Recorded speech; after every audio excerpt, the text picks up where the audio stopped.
मेहरबानी। हैदराबाद स्टूडियो में मौजूद आहियूं ऐं अॼु special transmission Sindh TV news जी सालगिरह जे हवाले सां हैदराबाद स्टूडियो में असां सां ज़ुल्फ़कार ख़ासकेली ब्यूरो चीफ आहिनि शहीद बेनज़ीराबाद नवाब शाह जा ऐं नज़ीर पवर साहब मीरपुर ख़ास जा ब्यूरो चीफ आहिनि, असांखे जॉइन कयो अथनि।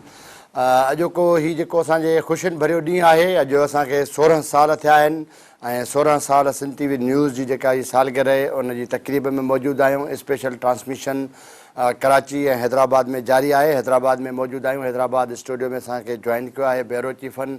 अॼु असां जी जेका इहा ख़ुशी जो मौक़ो आहे उन ख़ुशी जे मौक़े खे माण्हू सेलिब्रेट कंदो आहे, पोइ उन्हनि जे लाइ लफ़्ज़ न मिलंदा आहिनि। जॾहिं कंहिं प्यारे, कंहिं महबूब, कंहिं सुठी शख़्सियत, कंहिं सुठे इदारे जी ॻाल्हि निकिरंदी आहे जंहिंसां माण्हू पाण लाॻापियल हुजे, पोइ उनजे तारीफ़ में के लफ़्ज़ न मिली सघंदा आहिनि, त उन्हनि लफ़्ज़नि जी उहा भेटा कजे उन्हनि खे।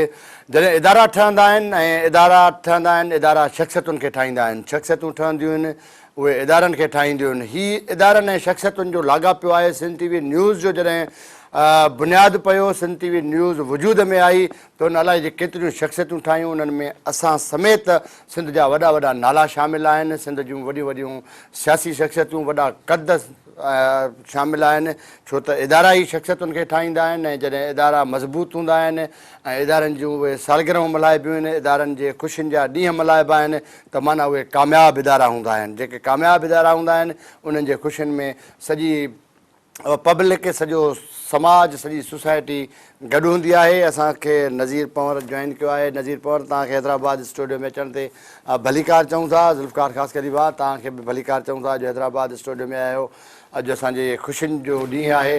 सिंध टीवी न्यूज़ जे हवाले सां ॻाल्हि ॿोल कंदासीं त मां सम्झां थो त जॾहिं खां वठी सिंध टीवी न्यूज़ जो बुनियादु पियो आहे तॾहिं खां वठी तव्हां कमु कयो आहे। नज़ीर साईं, कीअं सिंध टीवी न्यूज़ जी जेको शुरूआती ॾींहंनि खां वठी अॼु ताईं, माना जीअं ॿार हिकिड़ो बांबड़ा पाईंदो आहे ऐं उन बांबड़नि खां पोइ उथी आहिस्ते आहिस्ते विख खणंदो आहे, जवान थींदो आहे, हिन वक़्तु सिंध टीवी मुकमिल तौर ते जवान थी बीठी आहे, मुकमिल इदारो आहे।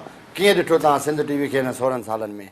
जी ज़बर, सभ खां पहिरीं असांजे सॼे मुल्क तोड़े दुनिया में जेके रहंदड़ माण्हू सभिनी खे सिंध टीवी तरफ़ां जेका 16 सालगिरह आहे उनजी मुबारकबाद पेश थो करियां। ऐं उनखां चवां थो त ख़ुशनसीब आहियां सिंध टीवी जो टियों नंबर जेको ब्यूरो चीफ आहे। सभ खां पहिरीं महमूद सुल्तान चंडियो, उन खां पोइ मुमताज़ जेको लोहड़ी, उहो ब्यूरो चीफ थी आहे। उनखां पोइ जेके जीअं आहियां, तक़रीबन मूंखे 12 साल थिया आहिनि ब्यूरो चीफ आहियां। 4 सालनि ताईं हू 2 ॼणा, उन में मां डिस्ट्रिक्ट रिपोर्टर रहियो हुउसि। पर इन 12 सालनि जे अंदरि असां ॾिठो सिंध टीवी न्यूज़ में जेके मुख़्तलिफ़ असां प्रोग्राम हलाया, मुख़्तलिफ़ स्टोरियूं हलायूं, ऐं 12 सालनि जो वॾो हिकिड़ो पीरियड आहे, माना हिकिड़े इदारे में रहणु। ऐं उन में असां ॾिठो सिंध टीवी सभ खां पहिरीं इहो आहे त हिते हमेशह जेके बि सभ खां पहिरीं जेको नेटवर्क जेको ठाहियो, ऐं उन महिल असां ॾिठो त पूरी डिवीज़न में जॾहिं मीरपुखा डिवीज़न जी ॻाल्हि कंदुसि, उन महिल असां ॾिठो त नंगर पार्कर वञिणो आहे, इस्लामकोट वञिणो आहे, थर जो इलाइक़ो, उन टाइम ते असां सांगड़ बि हो। ऐं उन खां अलावा उमरकोट ज़िलो या मीरपुखा ज़िले में हिकिड़ो नेटवर्क जंहिं महिल असां ठाहियो पिए, ऐं उन महिल असांखे इहो लॻो पियो त हर माण्हू जिते बि असां चयो पियो उन चयो असांखे सिंध टीवी में कमु करिणो आहे। ऐं सिंध टीवी में कमु कयोसीं ऐं सिंध टीवी में असां वॾा वॾा इशू खया, जंहिंमें तव्हांखे हिकिड़ो मीरपुखा जो मेन इशू ॿुधायां। अना अबड़ो जो हिकिड़ो इशू असां खयो, त उहा हिकिड़ी नंढड़ी मासूम ॿार हुई, तक़रीबन 12 खां 14 सालनि जी नंढड़ी हिकिड़ी मासूम, 3 जेके वेशी जेके दरंदा हुआ, उहो हितां खणी विया। उन ॿारड़ी सां पब्लिक स्कूल में पुखा जो आहे, उते उन ॿारड़ी सां हिकिड़ी वॾी ज़्यादती हुननि कई। उन खां उनखे ॿारड़ी खे उते साड़ण खां पोइ जेको हुननि अची हिते मीरपुखा जो कंप्रेहेंसिव स्कूल आहे, उते हुननि जो जेको लाश उछलाए छॾियो। असांखे जीअं उते स्कूल जा हिकिड़ा शागिर्द विया पिया, उस्ताद विया पिया, हुन ॿुधायो त हिकिड़ो लाश पियो आहे ऐं उनखे जेको कुता पटेनि पिया। उन महिल असां जेॾी महिल वियासीं त सभ खां पहिरीं सिंध टीवी न्यूज़ ते असां जेका उहा ब्रेकिंग कराई। ऐं उन खां अलावा असां जंहिं महिल पहुतासीं त पुलिस खे इतला ॾिनोसीं, ऐं उन खां पोइ पुलिस उते पहुती।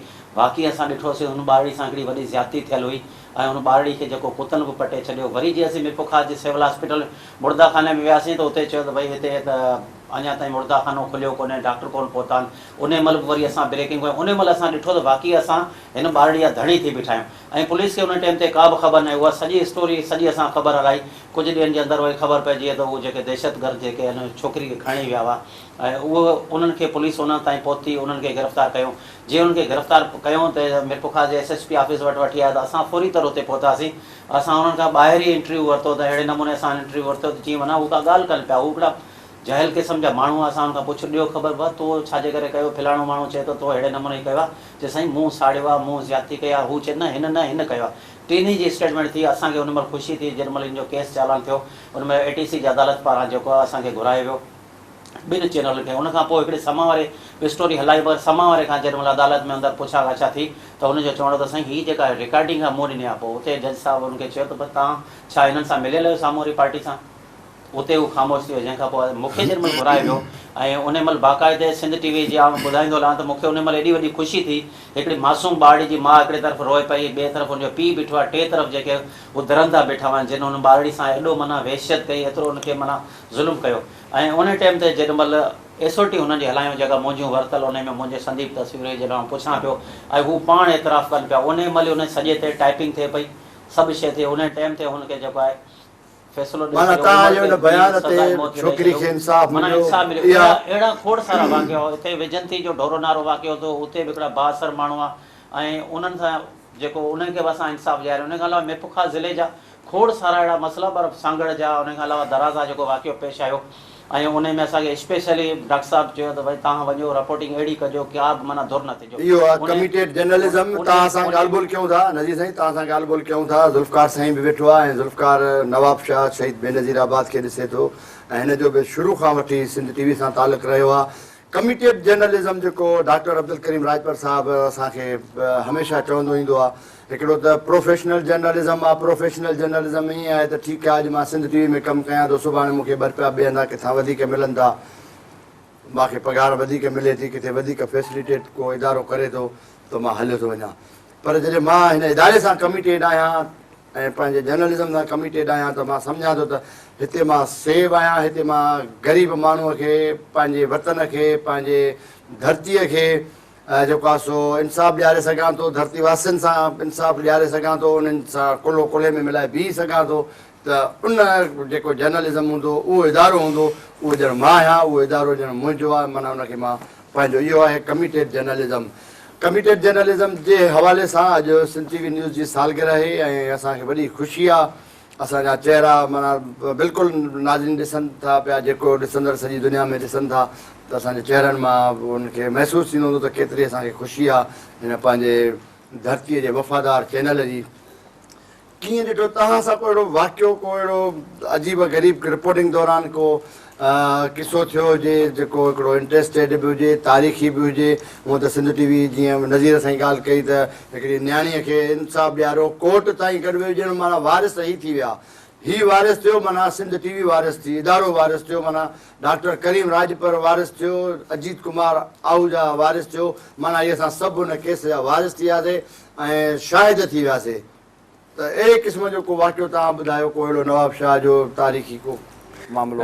सभ खां पहिरीं त ज़फ़र भाई, जीअं नज़ीर साहिबु चयो, तव्हां बि चयो त जेके सॼी दुनिया असांजे पाकिस्तान ऐं सिंध में जेके बि रहनि था उन्हनि खे असां सिंध TV जी जेकी 16वीं सालगिरह आहे मुबारकबाद पेश कयूं था। ऐं मूंखे ॾाढी ख़ुशी थी आहे त मुंहिंजो जनमु सिंध धरतीअ ते थियो ऐं मुंहिंजी साफ़ जी इलेक्ट्रॉनिक चैनल जी जेका शुरूआति थी उहा बि सिंध धरतीअ जे नाले सिंध TV सां थी। त मां पाण खे फ़ख़ुरु महसूसु कंदो आहियां, प्राउड फील कंदो आहियां त मां उन चैनल सां वाॻापियल आहियां जंहिं कॾहिं बि सिंध ते को कम्प्रोमाइज़ न कयो आहे। सिंध धरतीअ जे हवाले सां जेको बि इशूज़ हुजे त सिंध धरती तमामु घणे वलवले जोश ऐं जज़्बे सां बीठी आहे। हिते तव्हांखे मां ॻाल्हि ॿुधायां त इलेक्ट्रॉनिक चैनल में जेकॾहिं सिंध धरतीअ जेकॾहिं हीउ बंदि थियो हूंदो त उहो सिंधी इलेक्ट्रॉनिक चैनल पहिरियों सिंध TV आहे जंहिंखे परवेज़ मुशर्रफ जे दौर में बंदि कयो वियो। पर तव्हां ॾिठो त उते हज़ारनि जे तइदाद में, लखनि जे तइदाद में सिंधी माण्हू गॾु थी बीठी। त उन हवाले सां खोड़ सारे सिंध TV जूं पंहिंजूं कामयाबियूं आहिनि। मां तव्हांखे नवाब शाह जी ॻाल्हि ॿुधायां त MP फरार टालपुर साहिबु आहे, उहो जॾहिं डिस्ट्रिक्ट नाज़िम हूंदी हुई त उहा अताब जो शिकार हूंदी हुई। यकीनन उते आमिर जी हुकूमत हूंदी, उनजे अगेंस्ट हुकूमत हूंदी। त फरियाल टालपुर जॾहिं बि को मसइलो थींदो त सिंध TV खे मूंखे कॉल कंदी हुई त ज़ुल्फ़कार हिते अचो, मुंहिंजो सपोर्ट कयो। त जेको बि हुनजो टेन्यूर रहियो फरियाल टालपुर जो, उन में सिंध TV हुन सां ईअं बीठी जीअं हुन सिंध TV खे पंहिंजो चैनल महसूसु कयो। उनखां पोइ जॾहिं असांजो डिवीज़न ब्यूरो चीफ थियो, मां डिस्ट्रिक्ट रिपोर्टर हुयुसि, त जॾहिं सांगड़ नौशारो फिरोज़ जी ऐं नवाब शाह ते मुश्तमिल हिकिड़ी ब्यूरो क़ाइमु कयो वियो, डिवीज़न क़ाइमु कई वई, त फरज़ाना जमाली हिकिड़ी छोकिरी जंहिंसां जिन्सी हरासमेंट थी शहीद बेनज़ीर भुट्टो यूनिवर्सिटीअ में। ऐं उन केस खे सिंध टीवी एॾो त हाईलाइट कयो जो उहो जेको वाइस चांसलर हुयो उहो मौजूदा हुकुमरान जो माना ईअं सम्झो त हुननि जो पसंदीदा शख़्सियत हुयो। पर डे 1 खां वठी 42 ॾींहंनि जी स्ट्रगल में सिंध टीवी पंहिंजे न्यूज़ मां हेडलाइन न कढी ऐं आख़िर ते उन जेको वाइस चांसलर हो उनखां इस्तीफ़ा ॾियणी पई। ऐं जॾहिं उनखां इस्तीफ़ा ॾिनी त उन जेकी फैमिली आहे सिंध टीवीअ खे एप्रिशिएट कयो, मूंखे हार पारायूं त हीअ जेकी सॼी स्ट्रगल आहे या ॿिए मीडिया बि हुन में कमु कयो, पर सिंध टीवी हुनखे ईअं इशू खणी कयो त हीअ हिकिड़े फरज़ाना जमाली नियाणी जो न आहे, इहे सिंध जे नियाणियुनि जो इशू आहे ऐं उनखे पाए तकमील ते पहुचायो। इन हवाले सां ॿिया खोड़ सारा इशूज़ आहिनि। उते जॾहिं हुकुमरान जमायत जे माण्हुनि जॾहिं हमल फ़कीर लिगारीअ ते उते मुखालिफ़नि जूं जॻहियूं ठाहियूं त असां उते पहुतासीं त उनजी असां उते स्ट्रेट फायरिंग कई ऐं पोइ असांखे पुलिस उते असांखे बचायो ऐं उहो असांजो आख़िरी ॾींहुं हुयो। जेकॾहिं पुलिस न पहुचे पर असां जॾहिं उहा स्टोरी हलाई सिंध टीवी उहा डॉक्यूमेंट्री हलाई रिपोर्ट टाइम हलाई त उन ग़रीबनि तां उहो न जेको अज़ाब हुयो उहो ख़तमु थियो। असांजी जान त जोखे में हुई पर असांखे ॾाढो फ़ख़ुरु थियो त असांजे सिंध टीवीअ जे थोरी ख़बर जे करे असांजे तकलीफ़ जे करे उन माण्हुनि खे जेको आहे सो रिलीफ मिलियो आहे। त सिंध टीवी हमेशह सिंध सां गॾु बीठी आहे। जीअं तव्हां चयो त असांखे फ़ख़ुरु आहे त असां कमिटेड जर्नलिस्ट आहियूं, कमिटेड सहाफ़त कयूं था ऐं जिते सिंध जो इशू अचे थो, जिते सिंधी माण्हुनि जो इशू अचे थो उते असां को बि कंप्रोमाइज़ नथा कयूं ऐं सिंध सां गॾु बीहूं था ऐं ईअं ई सिंध टीवीअ सां सिंध बि गॾु बीहे थी। त अॼु तमामु हिन ख़ुशी जी ॾींहुं आहे जो असां सभु अॼु हिन जी जेकी 16वीं सालगिरह पंहिंजी जान जोखिम में विझी पंहिंजी जान जोखिम में विझी अचूं था। ब्रेक ते हलूं था, हिकिड़ी ब्रेक ते हलूं था, वरी अचूं था इन ते ॻाल्हायूं था। पंहिंजी जान जोखिम में विझी सिंध जा ऐं सिंध टीवी न्यूज़ जा जेके रिपोर्टर आहिनि उहो भले नंढड़ी स्टेशन खां वठी ब्यूरो चीफ ताईं हुजनि, छो न कराची जी टीम में हुजनि, पर एतिरियूं वॾियूं रिस्कूं खणी इदारे खे पको करणु, इदारे खे बीहारणु, इदारे खे मज़बूत। नाज़रीन, अॼु सालगिरह जो ॾींहुं आहे, कंहिं ख़ुशूसी ट्रांसमिशन हैदराबाद स्टूडियो में मौजूदु आहियूं। नंढड़ी हिकिड़ी वठूं था ब्रेक ऐं ब्रेक खां पोइ वरी अची मिलूं था। तेसि ताईं असां सां गॾु रहिजो।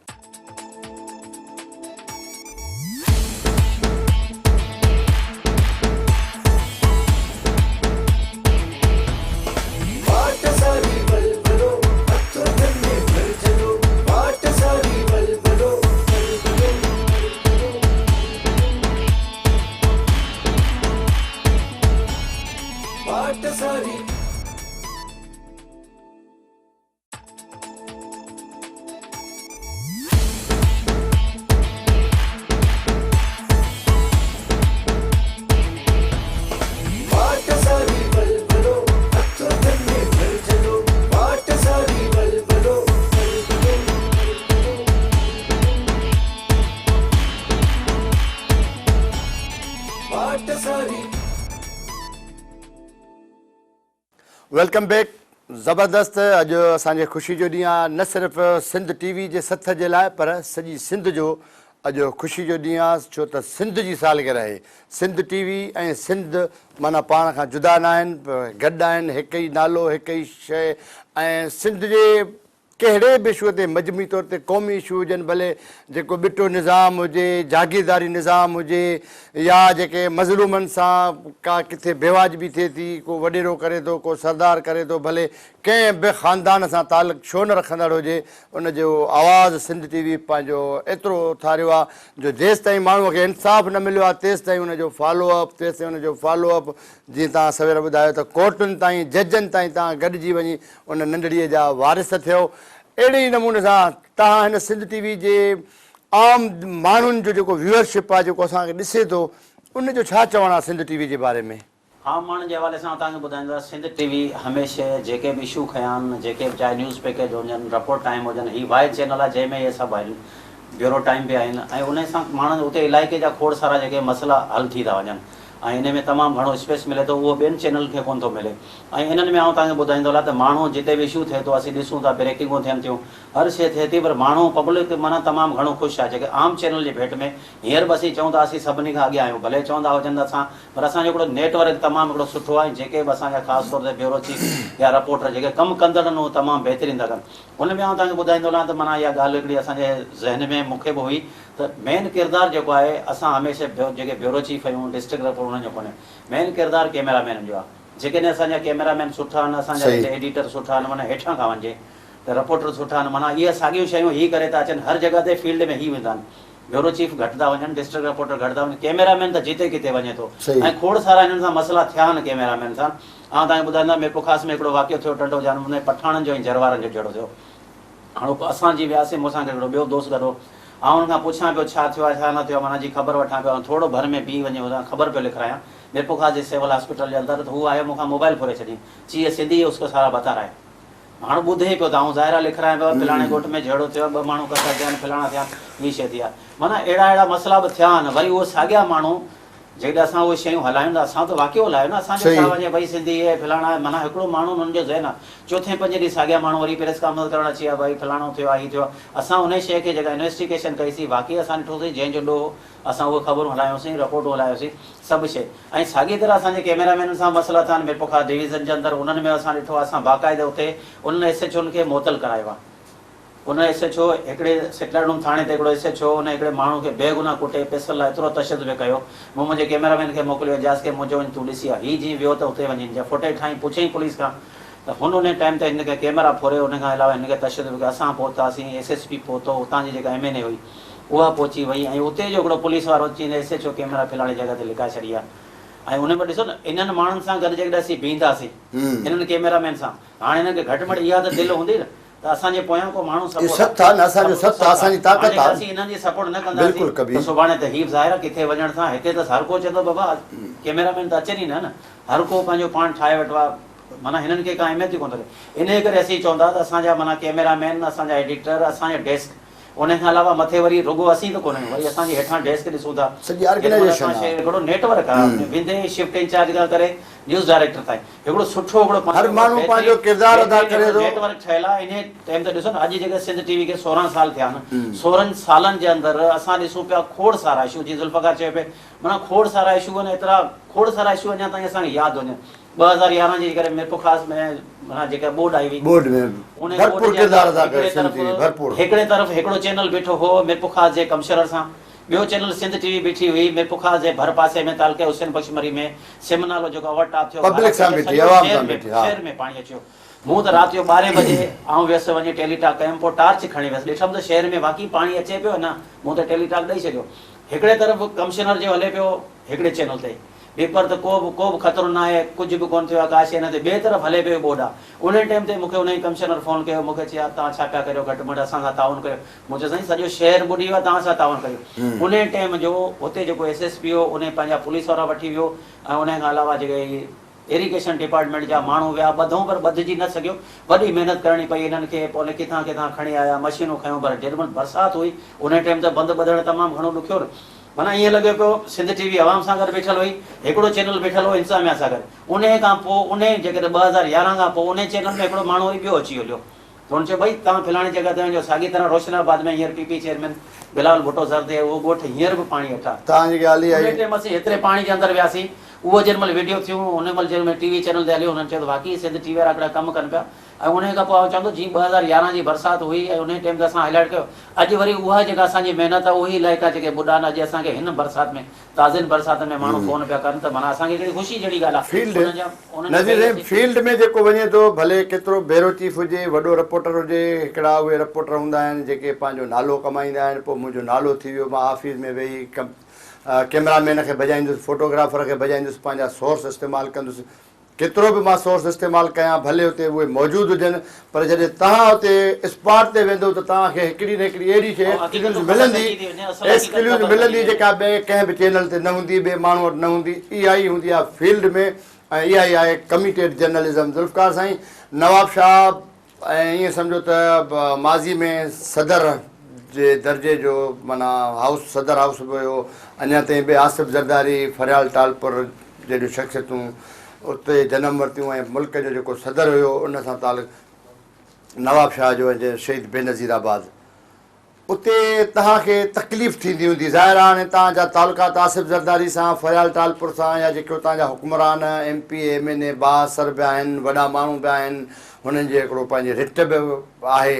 ऐं उनजे बावजूदि तव्हां उते रही करे उनजे अगेंस्ट में, ज़ाहिर आहे जॾहिं बरसाति पवंदी, पाणी रोडनि ते हूंदो, गंद किचिरो हूंदो, या कंहिं ग़रीब सां ज़ुल्म थींदो हूंदो, कंहिं MP MNA सां को उन सां नाइंसाफ़ी कंदो हूंदो, उहो तव्हां आवाज़ु बणिजी उथंदा हूंदो, तव्हां उनजे ख़िलाफ़ु कीअं हुन वक़्तु तव्हां छा महसूसु कंदा आहियो? फ़ख़ुर सां ख़बर ॾींदा आहियो, डिजी डिजी ख़बर ॾींदा आहियो, या तव्हांखे का धमकी मिलंदी आहे, या पब्लिक तव्हां सां कीअं बीहंदी आहे उन इन्हनि हिसाबनि ते जॾहिं तव्हां उन्हनि खे वार्न कंदा आहियो त भले तव्हां आसिफ़ ज़रदारी सां केतिरा बि तालुकात हुजनि पर इहे नाइंसाफ़ी थी आहे, उन नाइंसाफ़ी वारे सां गॾु मूंखे ॾाढो फ़ख़्रु आहे ऐं मां अॻु में बि चयो त मां ॾाढो प्राउड फील कयां थो त मुंहिंजे पुठियां जेको आहे हिमालय जहिड़ी तमामु मज़बूत जेको आहे इदारो बीठो आहे। ऐं मां मूं मुख़्तलिफ़ चैनल में असांजा दोस्त कमु कंदा, हीउ वाहिद इदारो आहे जेकॾहिं मां का ख़बर मोकिली हुजे मुंहिंजी ख़बर किल थी हुजे त असांजे इदारे में इहा तमामु घणी ज़रूरत आहे त भले केतिरो बि ताक़तवर हुजे, केतिरो बि बाअसर हुजे, केतिरो बि असांखे नुक़सानु ॾेई पए पर माण्हुनि जे इशूज़ ते कंप्रोमाइज़ न आहे करिणो। ईअं ई जीअं तव्हां नवाब शाह जी ॻाल्हि कई त भले ख़बर कंहिंजे ख़िलाफ़ु हुजे कॾहिं असां ख़बर न रोकींदा आहियूं ऐं जेकी ख़बर असां मोकिलींदा उहा कॾहिं बि असांजो इदारो न रोकींदो आहे। बिल्कुलु खोड़ सारा असांखे थ्रेट्स बि मिलनि था, यकीननि जेके हुकूमत में माण्हू हूंदा आहिनि उहे कॾहिं बि इहो पसंदि न कंदा त असांजे ख़िलाफ़ु का ख़बर हले, पर तव्हांखे ख़बर आहे त जेको हुकुमरान जमायत जो MPA बि हुनजो हूंदो, MNA बि हुनजो हूंदो, SP बि हुनजो हूंदो, DC बि हुनजो हूंदो, त हुननि जे कंहिं बि अमले जे ख़िलाफ़ु का ख़बर हलंदी त हुनखे ॾाढी ॾुखी लॻंदी आहे।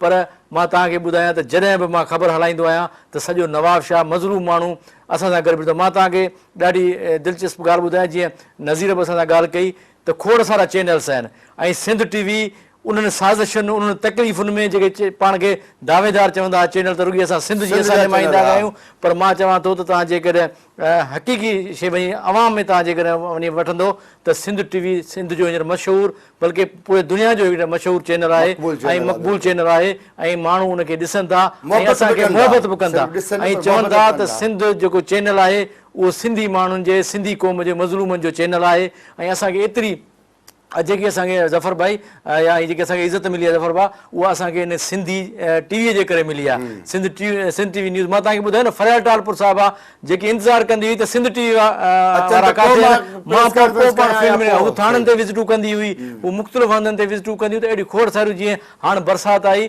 त तव्हां ॿिया चैनल तव्हां ॾिसंदो त उहे इंतिज़ामिया सां गॾु हूंदा, पहिरियों मौक़िफ़ उहो इंतिज़ामिया हूंदो, पर सिंध TV जो भले तालका रिपोर्टर हुजे, भले कंहिं टाउन कमेटी जो रिपोर्टर हूंदो, उहो बि हींअर पाणीअ में बीठो हूंदो, उन्हनि माण्हुनि सां बीठो हूंदो। हिन गर्मीअ में बि मां ब्यूरो चीफ आहियां, मां तव्हांखे ॿुधाईंदो खिपरो जे उन्हनि इलाइक़नि में विसु जिते न इंतिज़ामिया पहुती न को चैनल वारो पहुतो, पर सिंध TV वारा उते पहुता, हुननि असांखे दुआऊं कयूं त भले असांखे कुझु न मिले पर तव्हांजे अचण सां असांखे इहो ज़रूरु महसूसु थींदो त असांजो बि को सिंध में को मालिकी करण वारो आहे ऐं उहो सिंध TV चैनल आहे। त मुंहिंजे ख़्याल में असांखे ॾाढो फ़ख़्रु आहे ऐं असां जेके 16 ॿार सिंध TV न्यूज़ ॾिठियूं आहिनि इन ते असांखे बि फ़ख़्रु आहे त असांजी दुआ आहे ऐं सिंधी माण्हुनि जी ॾाढी दुआ आहे। तव्हां कल्चर डे में ॾिसंदा हो त सिंध TV खे केॾी पज़ीराई मिलंदी आहे, स्कूल हुजनि, ॻोठ हुजनि, वाण बस्ती, हर हंधि ते तव्हांखे सिंध TV जो जेकी पब्लिसिटी आहे या सिंध TV जो नालो तव्हांखे ज़रूरु ॿुधण में ईंदो त इहा सिंध TV जी जेकी ख़िदमत कई आहे ऐं सिंध TV कंहिंजे अगेंस्ट कान्हे, असां कॾहिं बि फेक रिपोर्टिंग न कई आहे, न को असांजे इदारे जी पॉलिसी आहे, असां हमेशह इन्वेस्टिगेटिंग रिपोर्टिंग कई आहे, उतां जे माण्हुनि में वञी रिपोर्टिंग कई आहे, कॾहिं बि असां ऑफिस में वेही, थधनि मशीनुनि में वेही, थधनि कमरनि में वेही, कॾहिं बि असां टेबल स्टोरी न छपाई आहे। जी जी सिंध TV जी वॾी ख़ुशूसियत इहा आहे, सिंध TV जी टीम हुजे, डायरेक्टर न्यूज़ खां वठी एडिटर हुजे, सब एडिटर हुजे, स्क्रिप्ट एडिटर हुजे, कैमरामैन हुजे, सॼी टीम जेका आहे मथां खां वठी हेठि सतह ताईं जी फील्ड में रहिया आहिनि, कमिटेड जर्नलिज़म में यकीन रखनि था ऐं इहो ई फ़ाइदो आहे। इन जे ई करे हिन वक़्तु सिंध TV पंहिंजी हिकिड़ी जॻह वालारी आहे ऐं उन जॻह ते मुस्तक़िल बीठल आहे, अञा बि उनजो कदम मथे चढ़ंदो थो वञे, वधंदी पई वञे, पर ॿियनि चैनलनि वांगुरु ऐं ॿियनि इदारनि वांगुरु पुठिते न आहे। इन ते फ़ख़ुरु आहे। सिंध TV न्यूज़ जी अॼु 16वीं सालगिरह आहे। हैदराबाद स्टूडियो में मौजूदु आहियूं। हैदराबाद स्टूडियो में असांजा सिंध TV जा हीरा नज़ीर ऐं जेको आहे सो ज़ुल्फ़कार मौजूदु आहिनि, उन्हनि सां ॻाल्हि ॿोल कयूं था। डिस्कशन जो सिलसिलो जारी आहे, पर हिकिड़ी नंढड़ी वठूं था ब्रेक ऐं ब्रेक खां पोइ वरी अची मिलूं था। तेसि ताईं असां सां गॾु रहिजो।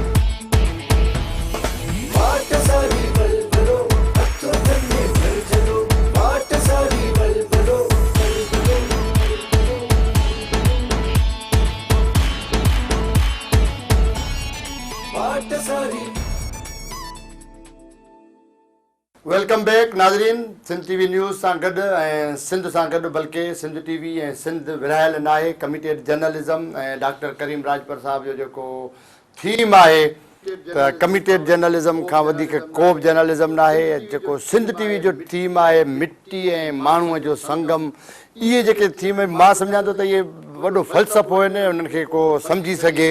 मिट्टी ऐं माण्हू जो संगम त इहा हिकिड़ी अणथिणी शइ आहे। ज़ाहिर आहे मिट्टी ऐं माण्हू त ॻाल्हि साॻी आहे। माना मिट्टी, माण्हू, वरी इदारा, वरी शख़्सियतूं, वरी सॼी सिंध, मज़लूमियत ऐं हुक्मरानी ऐं रियासतूं जहिड़ा जेके सिंध टीवीअ जहिड़ा कया आहिनि। सिंध टीवी रियासतुनि सां विड़ी आहे, हुक्मराननि सां विड़ी आहे, अगेंस्ट में आई आहे, हर हुनजे फ़ैसिले खे चैलेंज कयो आहे।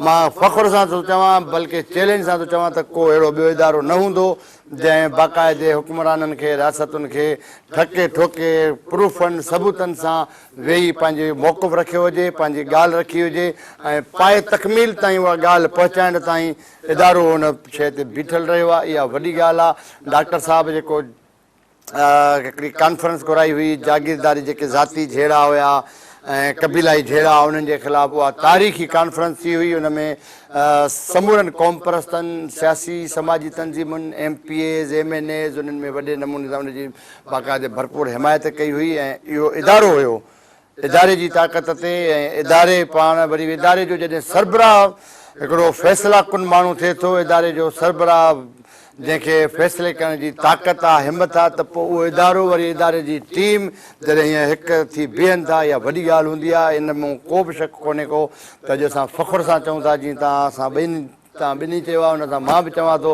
फ़ख़ुर सां चऊं था त असां सिंध टीवी सां सलाह ॾियल आहियूं ऐं सिंध टीवी असांजो फ़ख़ुरु आहे, सिंध असांजो फ़ख़ुरु आहे। सिंध ऐं सिंध टीवी विरहायल न आहिनि। नज़ीर साईं, जीअं तव्हां ॿुधायो त मीरपुर ख़ासि में पब्लिक जा इशू, आम माण्हू जा इशू असां खयां आहिनि, हाईलाइट कया, रिस्क खईं आहे, कोर्टुनि ताईं विया आहियूं ऐं माण्हू असांखे तमामु सुठो एप्रिशिएट कंदा आहिनि ऐं माण्हू असां सां गॾु बीहंदा बि आहिनि। जीअं मां ज़ुल्फ़कार सां सवेर ॻाल्हि कई त तालुकात बि हूंदा आहिनि। जॾहिं हिकिड़ो रिपोर्टर, मक़ामी रिपोर्टर हुजे, उतां लोकल शहरी हुजे ऐं पोइ MPA MNA त ठीकु आहे, पर उतां जा जेके लोकल वॾा माण्हू थियनि था, बाअसर थियनि था, उन्हनि सां वास्ता वड़ियूं बि थियनि था। उन सां गॾु ज़ाहिर आहे भत भाइपी बि थिए थी, खाइण पीअण बि थिए थो, शादी मुरादी में गमी में वञे थो, अहिड़े क़िस्म जा तालुकात थियनि था। हाणे जेकॾहिं तव्हां जेके तालुकात वारे माण्हू, भले उहो बाअसर बि हुजे, वॾो बि हुजे, उन सां तव्हांजा पर्सनल तालुकात बि हुजनि, उनजे अगेंस्ट में का ख़बर थी अचे, उहा ख़बर इहा आहे त हो ज़ुल्म थो करे ऐं हेॾे जेको आहे मज़लूम आहे ऐं जेको आहे सो मज़लूम जो साथ ॾियण जे त हिकिड़ी उन वक़्तु इहा इम्तिहान जी घड़ी हूंदी आहे त हाणे मां हिन ख़बर खे कीअं बैलेंस कयां, कीअं मूंखे पंहिंजे इदारे खे बि हाईलाइट कराइणो आहे, इदारे जी बि साख बहाल रखणी आहे ऐं जेको होॾां मुंहिंजो तालुकात आहे उहो हिते माण्हू परेशान थी वेंदो आहे। अहिड़ो लंबो को तव्हां वटि आयो, अहिड़ी का ख़बर आई जंहिंमें तव्हां इम्तिहान में अची विया हुजो, जीअं पाण सवली सिंधी में चवंदा आहियूं त होॾां बाहि होॾां भित, माण्हू केॾांहुं वञे। अहिड़े क़िस्म जी जर्नलिज़म दौरान तव्हांजी का ख़बर हुजे जंहिंमें तव्हां मज़लूम माण्हुनि जो साथ ॾिनो हुजे, उन दोस्त यार खाइण पीअण वारे खे कावड़ायो हुजे। जी तव्हां ॻाल्हि कई पे मालिक मज़बूत हुजनि में न डॉक्टर करीम जहिड़ो असांखे मालिक मिलियो आहे। जी साहब, माना इहे माण्हू असांखे मिलिया आहिनि, माना जंहिंसां इदारो जेसिताईं ॿधल न आहिनि उहो रिपोर्टर कुझु कोन थो करे सघे, चाहे ब्यूरो चीफ हुजे या कुझु बि हुजे। इदारो असांजो मज़बूत आहे, असांजो मालिक मज़बूत आहे, उन खां अलावा हेठि खां डेस्क खां करे न्यूज़ डायरेक्टर ताईं जेकॾहिं असांखे फुल साथ ॾियनि था त माना उन में असांखे परवाह न हूंदी आहे, माना असांजी हिकिड़ी दिलि वधंदी आहे। असां को कोन सोचींदा आहियूं त असांजे पोइ पासे को असां सां गॾु MPA बीहंदो, MNA बीहंदो, फलाणो बीहंदो, पर असां सां गॾु पब्लिक ऐं उतां जा माण्हू ऐं उतां जा जेके बि रायशी आहिनि उहे सभु असां सां गॾु बीठल। ताज़ो वाक़ियो तव्हांखे ॿुधाईंदो आहे, जीअं तव्हां चओ को अहिड़ो थ्रेड, अहिड़ा तालुकात, को अहिड़ो वॾो वाक़ियो पेश आयो हुजे। बेबी मरी वारो केस तव्हांजे साम्हूं बिल्कुलु हाई लेवल जो केस हो। वाहिद सिंध टीवी आहे, उनखे खयूं, उनखे थ्रेड असांखे मिलिया एतिरे ताईं त मालिकनि वटि विया। उते मूंखे उन ॾींहुं ख़ुशी थी जेॾी महिल उन्हनि पुछियोसि भाउ तव्हांखे नज़ीर ब्लैकमेल कयो आहे, चइसि ब्लैकमेल कोन, असांजे ख़िलाफ़ु ख़बरूं थो हणे। ख़बरूं हाणे त पैसा घुरिया अथसि, पैसा वैसा हाणे उन महिल मूंखे ख़ुशी थी जेॾी महिल उन मालिक असांजे मालिकनि हुनखे चयो बाबा हीअ हेठि रस्तो पियो अथई, जंहिं तव्हां हलियो वञो। उहो हाई लेवल जो माण्हू, हाई लेवल जो माण्हू हो। त उन माण्हू खे जेॾी महिल जवाबु थो मिले, उन महिल असां जूं कुझु असांजा दोस्त फोन पिया कनि या तूं हरूभरू ज़िद खे छॾ, तुंहिंजा नंढड़ा ॿार आहिनि, तूं हली नुक़सानु पहुचंदो, हीअ थींदो, नुक़सानु थींदो, पहुचंदो, हा। ही वॾा बासर अथई। ऐं रोज़ आउं चवंदो रोज़ानी धमकियूं ॾिनो पिया, अॼु ताईं उहो चवनि पिया असांखे जिते नज़र मिलंदो असां हुन सां पलांत कंदासीं। पर आउं चवंदो आउं सलाम थो पेश करियां उन असांजे मालिकनि खे, इदारे खे, पंहिंजे इदारे खे, आया हुआ कमान करण वारनि खे। 40 ॼणा आया हुआ, सभिनी खे वॾा वॾा पटका ॿधल हुआ, पर जंहिं माण्हू वटि आया हुआ उते सभिनी चयो असां पटका रखी तुंहिंजे पेरनि ते रखूं। माना मुंहिंजी उन महिल दिलि वधी वई। मूं सोचियो पिए माना ॾिसो मूंसां गॾु त टीवी बीठल हुई, इदारो बीठो, इदारो बीठल हो, इदारो बीठल हो, मज़बूत इदारो बीठल हो। ईअं कोन्हे 8-8 प्रोग्राम 10-10 प्रोग्राम तक़रीबन 3 महीननि ताईं उन में चाहे सॼी मशीनरी हिननि इस्तेमालु कई, सही। केस खे सॼो हिननि ख़राबु कयो, कीअं थियो असां असल हक़ीक़त जेका पेश कई। एतिरे ताईं हिकिड़े माण्हू आउं तव्हांखे ॿुधाईंदो हलां त उहो कराची में ऑफिसर आहे, मूंखे थ्रेड कराई, केतिरा ॾींहं तूं असांजे पोयां लॻंदे, तोखे आउं हीअं करे छॾंदुसि, सुभाणे तूं ॾिसी वठिजांइ। मूं चयो सिर्फ़ु हुनखे ॿुधाए, मुंहिंजो तूं पहिरीं पंहिंजो घरु संभाल। हक़ीक़त पुछां तव्हांखे ॿुधायां पियो, मुंहिंजो हीअ जेका तस्वीर मूंखे मिली आहे न, हीअ पोयां कमिरो कंहिंजो आहे, हीअ अलमारी कंहिंजी आहे। उन महिल जेका हुन सोशल मीडिया ते रखियो, असां वरी इहो तस्वीर मोकिले छॾी। असां चयो भाउ तूं पहिरीं पंहिंजो घरु त ॾिस, जितां ज़ुल्म थियो आहे, जितां शुरूआति थी आहे, इहा तस्वीर असांखे मिली सघे थी त असांखे जाम शयूं मिली सघनि थियूं। माना इहे थ्रेड, इहे जंहिंजे ख़िलाफ़ु तव्हां ख़बरूं हलाईंदो, जंहिंजे पोयां चवंदो त भई हीउ इशू आहे असीं खणंदासीं, हर माण्हू एतिरे ताईं असांजा साफ़ ई दोस्त, भाई हिनखे छॾे ॾे मुंहिंजो दोस्त आहे, पर असां उन ते माना का बि सौदेबाज़ी न कई आहे। कहिड़ो बि इशू अची वञे, भले चाहे छाजा असांजो तालुकात असांजो इदारो आहे, असां सां गॾु त असांजो इदारो वेंदो न। हिकिड़ो माण्हू ज़ुल्म करे थो, असीं हुन सां गॾु वेठा चइबो आहे तो असां गॾु हरूभुर जो असीं माना हुनखे उल्टो वञी करे न सही आहे तूं। ऐं हिन वक़्तु जेका मौजूदा सूरत हाल आहे, हुन में तव्हां ॾिसो हिकिड़ो सोशल मीडिया दौर आहे, उन्हनि पंहिंजा माण्हू रखी छॾिया आहिनि फौरी तौर ते। माना हू सम्झनि पिया त हीअ साफ़ ई कुझु कोन्हनि, का शइ कोन्हनि, सभु कुझु असां जेको हीअ हलायूं पिया, 5 माण्हू 3 माण्हू रखी छॾिया अथनि, या हिन जे ख़िलाफ़ु फिलहाणु पोस्टूं हलाए छॾियूं, जेतिरियूं पोस्टूं हलाइनि पिया सभु कूड़ियूं। वरी इंतिज़ामिया वटि जेॾी महिल असीं वञूं त अलाह जो शुक्र आहे, असां जेकॾहिं साफ़ सुथरी सहाफ़त कई आहे, इंतिज़ामिया असांजी इज़त करे थी, चाहे डिवीज़न जी इंतिज़ामिया हुजे, चाहे ज़िले इंतिज़ामिया हुजे, असांजी इंतिज़ामिया इज़त करे थी। छाजे करे असां हरूभुर त कोन्हे, हरूभुर खामा खाई कंहिं DIG जे ख़िलाफ़ु असीं ख़बर हणूं, SP असां नथो ठहे उनजे ख़िलाफ़ु ख़बर हणूं, कमिशनर नथो ठहे उनजे ख़िलाफ़ु ख़बर हणूं। जेका हक़ीक़त आहे न, असां हुनजो मौक़ुफ़ हलायूं पिया। असां चाहियूं था त माना इंतिज़ामिया जो जिते किथे मौक़ुफ़ हुजे, ऐं असां हरूभरू कंहिंजे कंध में इशू आहे न, दफ़ा ॾिसो इशू तव्हां खणंदो तव्हांजी दुश्मनी थींदी। जेकॾहिं हिकिड़ा त साफ़ ई उहे न, जेका हिकिड़ा वेठा आहिनि ऑफिस में, असीं फील्ड में, हाणे ज़ुल्फ़कार खे ॾिसूं पिया। जीअं तव्हां ज़ुल्फ़कार खां सुवाल कयो, मूं चयो उन महिल आऊं हिन में ॻाल्हायां, ज़ुल्फ़कार नवाब शाह में रही करे जेके ज़ुल्फ़कार जूं बसि जेकॾहिं ब्यूरो टाइम जेके मुख़्तलिफ़ प्रोग्राम करे थो, ॾिसूं पिया त वाक़ई मालिकनि जे केतिरो वेझो हुजे, उन्हनि जे बरल पोइ बि हीअ हलाए पियो। तव्हां वेठा आहियो, हैदराबाद हिकिड़ो इशू आहे जेके हैदराबाद जे तव्हां इशू त न खयो आहे। ताज़ो थियो हिकिड़े तव्हां टंडो मोहम्मद खान विया त उते तव्हांखे जेॾी महिल थ्रेड आई या तव्हांखे को फ़ोन अची वियो, ज़ाहिर आहे तव्हां मथे ॿुधायो थो, असांखे ख़बर पई त भई ज़फ़र खे कनि पिया, बहरहाल तूं हक़ीक़त ते तव्हां वियो न। पर ईअं थींदो रहंदो आहे, मगर जेसि ताईं इदारो, जेसि ताईं अव्हांजो साथ न ॾींदो। ऐं वॾी ॻाल्हि आहे त असांजो वाहिद हीउ जेको न्यूज़ डायरेक्टर या असांजा शिफ्ट इंचार्ज या डेस्क वारा फ़ोन करे थो हमेशह, अॼु त सालगिरह आहे, ख़ुशी जो ॾींहुं आहे, हिन में ॻाल्हि करे सघूं था, असीं थोरी तारीफ़ बि करे सघूं था। असीं जॾहिं महिल डेस्क ते फ़ोन कंदा टिकर लिखाईंदा आहियूं त वाक़ई असांजा टिकर खजी था वञनि, ब्रेकिंग थी वञे, न्यूज़ मोकिलियूं था, पैकेज ठाहे था मोकिलियूं, अचे थो वरी असांखे फौरी तौर ते माना असांखे रिस्पॉन्स मिले थो। इहे इशू आहे। ऐं हिते अहिड़ा माण्हू न शिफ्ट इंचार्ज सां ॻाल्हाए कोन था सघनि, माना माफ़ियाऊं। वरी मालिकनि सां त अञा ताईं मिलण जो त सुवाल ई कोन थो पैदा थिए। असां सां मालिकनि वारो त ईअं दोस्तानो हिकिड़ो माहौल आहे, जेकॾहिं वेहूं था मीटिंग करियूं था असांखे ख़ुशी थी थिए, वञा असां कंहिं माण्हू सां गॾु मीटिंग करायूं। ॾिसो जीअं पंहिंजो ज़बरदस्त डिस्कशन थो हले पियो, ऐं रिस्क बि खणूं था, तालुकात बि ख़राबु कयूं था, ज़ाहिर आहे पंहिंजे इदारे जे करे, ऐं इदारे खे मथे करण जे करे, इदारे जी साख बहाल करण जे करे। थ्रेड्स जी जेकॾहिं ॻाल्हि कजे त थ्रेड्स तव्हांखे किथे कोई वॾे पैमाने ते मिलियो हुजे, माना कंहिं रिपोर्टिंग दौरान जेन्युइन हिकिड़ा त थ्रेड्स असां साफ़िन जा आम थी विया आहिनि। जेकॾहिं मुंहिंजी मां वयसि डिप्टी कमिश्नर ॾे को कमु खणी त हीअ न सही करे ॾे, हुन सही करे न ॾिनी, को MP MLA ॾे पर्सनल या कंहिं यार दोस्त कंहिं मफ़ाद ख़ातिर हीअ कमु करे न ॾिनई। उनखां पोइ मां सोशल मीडिया ते उनजे ख़िलाफ़ु ख़बरूं रखंदुसि, उनजे के घटि वधि ॻाल्हाईंदुसि, पोइ इहा थी वई दुश्मनी। पोइ हो मुंहिंजे ख़िलाफ़ु मां उहे थ्रेड्स हिकिड़ा ॿिया आहिनि, उहे पर्सनल लेवल जा आहिनि। ऐं अॼुकल्ह 80% पर्सनल लेवल जा थ्रेड्स हलंदा आहिनि, साफ़ खे धमकियूं, साफ़ खे हा, उहा अलॻि शइ आहे। पर थ्रेड उहो आहे, हक़ीक़ी थ्रेड उहो आहे जेको तव्हांखे फील्ड में मिले ऐं कम दौरान मिले। कमु कयो, जीअं हिन ॿुधायो नज़ीर साईं त बेबी मरी वारो केस खईं ऐं हाई लेवल जो केस हुयो। हुन में हाई लेवल जा बासर माण्हू दिन सां को माण्हू अखि में मिलाए ॻाल्हाए न सघंदो आहे। उन हिननि खे टंगे ते बीहारियो ऐं आख़िरी मरहले ताईं जेसि ताईं फ़ैसिलो न आयो तेसि ताईं अहिड़ी क़िस्म जो को थ्रेड तव्हांखे हुजे ऐं तव्हांखे वाक़ई जिस्मानी तौरु ज़हनी तौरु परेशानी थी हुजे त यार हीउ थ्रेड वॾो आहे ऐं कुझु बि थी सघे थो, दोस्तनि खां मदद वठिजे, इदारे खां, इहा कहिड़ी का यादि? ज़फ़र भाई, मां चवां थो त जीअं नज़ीर चयो या तव्हां ॻाल्हि कई त असां जेके वर्किंग जर्नलिस्ट आहियूं ऐं जेके मज़लूम जी ॻाल्हि कयूं था उहे हर वक़्तु हर ॾींहुं थ्रेड ते आहिनि। असांजी का ख़बर न आहे त असांखे किथां गोली ईंदी, किथां लॻंदी, उहा का उन कातिल जी बि थी सघे थो, ख़बर न पए। जेको वर्किंग जर्नलिस्ट हूंदो आहे, जेको फील्ड में हूंदो आहे, छाजे करे जेको ज़ालिम हूंदो आहे, जेको ताक़तवर हूंदो आहे, उनखे हमेशह ख़तरो फील्ड वारे जर्नलिस्ट सहाफ़ी मां हूंदो आहे जेको वञी माण्हुनि जे लाइ करे थो। मां तव्हांखे ॿुधायो त जेको मां किसो ॿुधायो त असां हिकिड़े ॻोठ में वियासीं, लिगार जो ॻोठ हुयो, उते बिल्डिंग जेके हुनजा घर हुआ पूरे तरह ड्राए छॾिया ऐं जॾहिं असां उते पहुतासीं त असां स्ट्रेट फायरिंग कई वई, बिल्कुलु फायरिंग कई वई ऐं मूंसां गॾु ॿियो जेको असांजो कंप्यूटर चवंदा हुनजो नुमाइंदो बि गॾु हुयो। त असां जेकॾहिं पुलिस 2 मिंट न पहुचे त थी सघे त अॼु असां मां तव्हां सां गॾु वेठो न हुजां।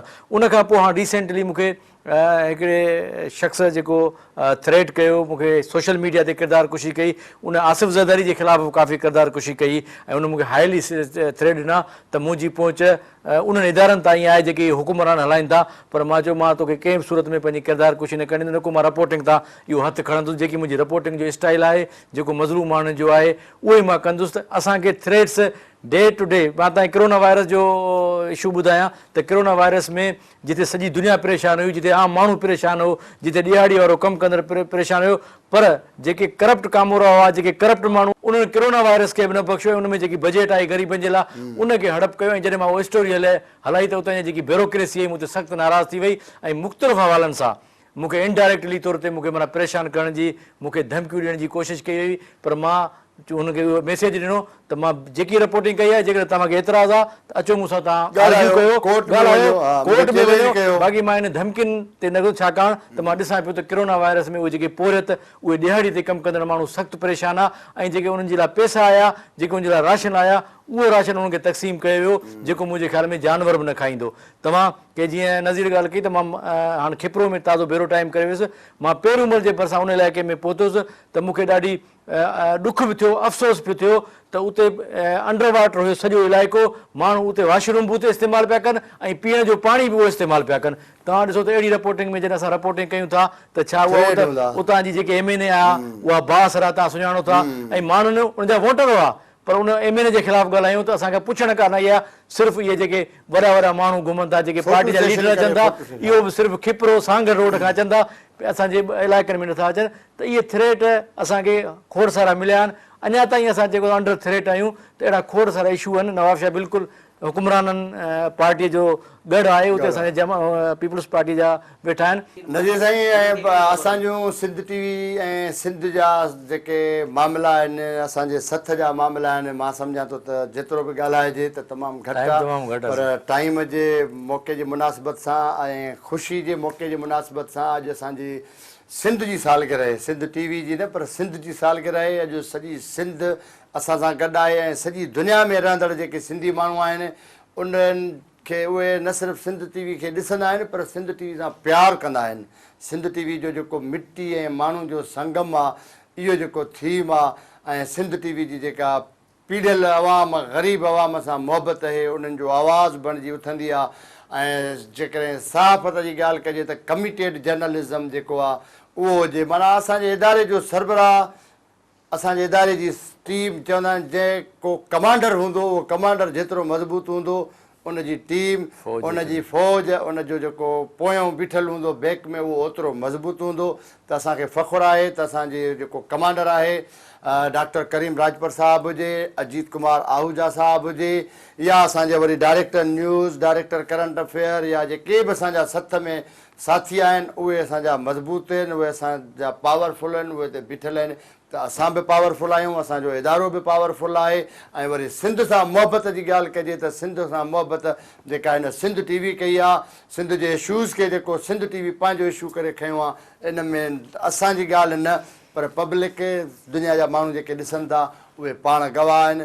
प्रोग्राम जो वक़्तु पुॼाणी ते पहुतो आहे, पर पुॼाणीअ खां अॻु में सालगिरह जी ख़ुशी ऐं केक कटींदासीं। हीअ जेके असांखे सॼी दुनिया में असांखे ॾेखारीनि था, जेके हीअ असांजी टीम आहे सॼी सथ आहे, इन्हनि खे बि मां गुज़ारिश कंदुसि त इहे कैमराऊं छॾे हिते ई जेके बीठियूं आहिनि कैमराऊं इन्हनि खे रखी अचो असां त हिन ख़ुशी जे मौक़े में गॾु थियो त अचे केक कटियूं। अचो त केक कटियूं। Happy birthday Sindh TV, happy birthday Sindh TV, happy birthday